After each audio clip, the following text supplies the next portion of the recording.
Welcome to this week's tour of the CIOPCC. This week we're going to be looking at the Masters of the Universe Classics, mostly. But let's first start by talking about the other Masters of the Universe that I have in my collection, because it's such a small subset. I have three, count them, three figures that I reviewed over the years. One was the Merman from Mondo. Another is the Trapjaw there. That's one of the earlier Mattel figures, as well as the Staction Clawful that Four Horsemen had done.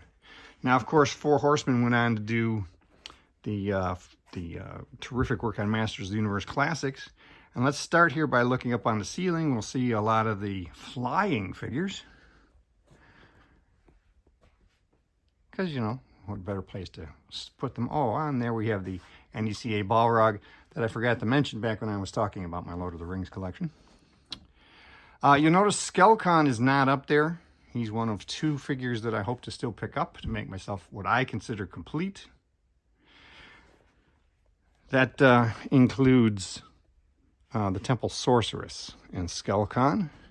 There are three others that I don't have. The first three Grayskulls they did. Remember, at San Diego Comic-Con, they introduced the line by doing 3 exclusives of Grayskull. I don't have any of those. And considering what they go for these days, I have no intention of ever picking those three up. But I can live with that if I can pick up the Temple Sorceress. Notice some people poking out there from the windows. Let's see. Of course, Castle Grayskull is pretty much complete, fully outfitted. Even if we open up the door here, got a handy sword. Pop it open.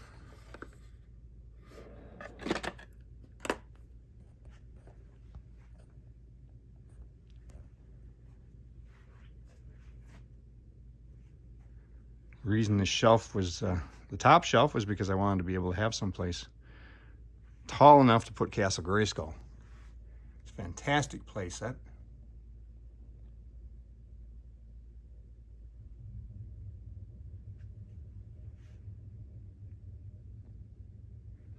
As I said, this is a 3x4 shelf. That's 12 square feet of display space, and you can see it is packed with loose figures. And of course, I also have some that are still carded. This is a line that kind of went insane, price-wise. So I've kept ones that are really crazy, carded, or if there was something that was pretty much a variant that of one of the other figures I had that didn't really need to be opened up. I review these things every so once in a while, decide what else I might open up. In front, we got at least 3 deep of loose figures.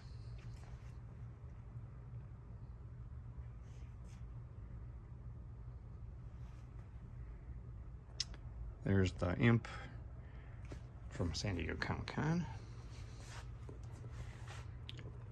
On this side down there, you'll notice the book. And around this side, we have the same setup. Series of carded figures up on the top.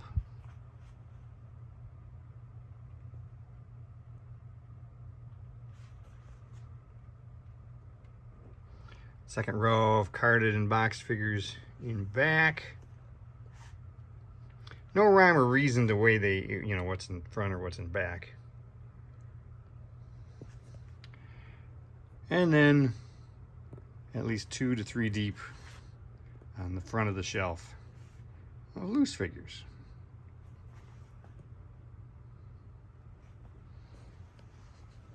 This is a fantastic line. Masters of the Universe fans should be very happy they got it. They also did some posters that I framed. This one is of the line itself, of course. But they did several art posters, different aspects, sort of done in like old cartography style, Paternia, Subternia.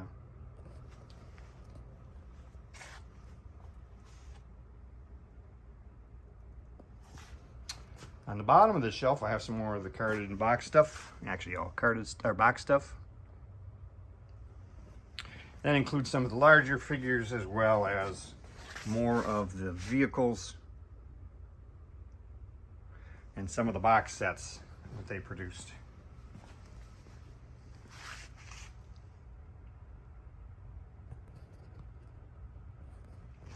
So that's it for this week's tour. I hope you enjoyed it. More next week.